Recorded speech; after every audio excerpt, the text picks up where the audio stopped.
राज्य निवडणूक आयोगानं मोठा निर्णय घेतला आहे, ज्यामध्ये नगर परिषद आणि नगरपंचायत निवडणुकीसाठी प्रचार कालावधी वाढवण्यात आला आहे। आता उमेदवार 2 डिसेंबरच्या मतदानासाठी 1 डिसेंबर रात्री 10 वाजेपर्यंत प्रचार करू शकतील।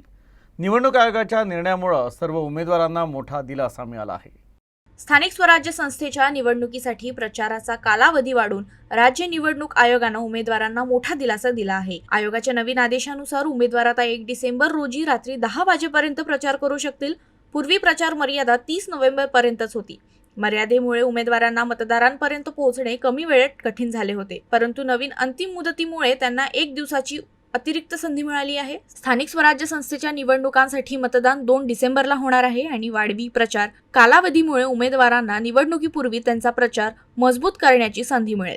नगर परिषद आणि नगरपंचायत निवडणुकींच्या दृष्टीने आयोगाचा हा निर्णय महत्त्वाचा मानला जात आहे। मर्यादित साधन संपत्ती असूनही आता त्यांच्याकडे प्रचारासाठी अधिक वेळ असेल, त्यामुळे अपक्ष उमेदवारांना मोठा दिलासा मिळणार आहे। निवडणूक प्रक्रिया अधिक सुरळीत, संतुलित आणि निपक्ष करण्यासाठी हे पाऊल उचलण्यात आल्याचं आयोगानं स्पष्ट केलं आहे।